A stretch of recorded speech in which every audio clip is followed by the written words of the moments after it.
Сейчас песню исполнит Магомед Батчаев, который родился, как и я, в прекрасной республике Кыргызстан. И мы от души с Кавказа, с Северного Кавказа, с Прибрусья, с Магомедом Батчаевым посылаем музыкальный привет.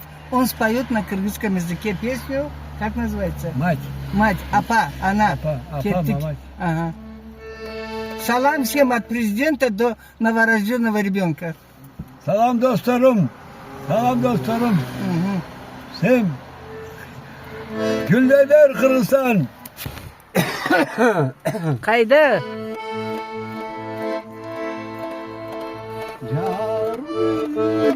Yaşı belgelereke Bakkan yolu bir Can tikene Zaptan kaçırdım Hayrat gücüne Sazolda teyeke Hayrat gücüne Sazolda teyeke Bağla bükütü Keli sıkmereni Artık bükün sözü Yıldızla teyeke Sen çiçek Sözler salamsın Hepsi de getir Gölge bereket Hepsi de getir Gölge bereket Yar beni can şu belgelere gel Basın yolumu bir arzu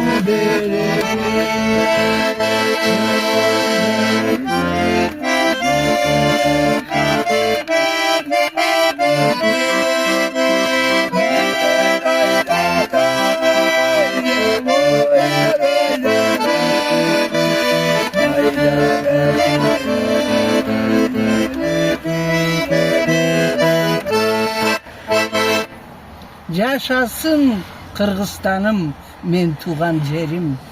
Magomed Батча tuğan jeri.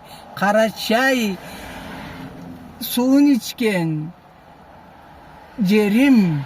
Bizni deportatsiya көзүдө Кыргызстанга, Казакстанга ашырган эле ит начасла, Сталини итлери. Анда өлүмдөн сау калдырганла миллетибизни, Карачайны малкары.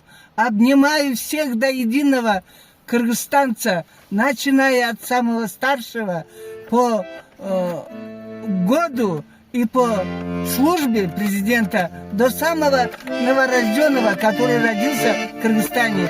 Я тоже рожденная в селе Красная Речка, Чуйский район, Камский район, Исыкатинский район, Ивановский район. Вот так 4 раза называли нашу Красную Речку. Салам, Кыргызстан!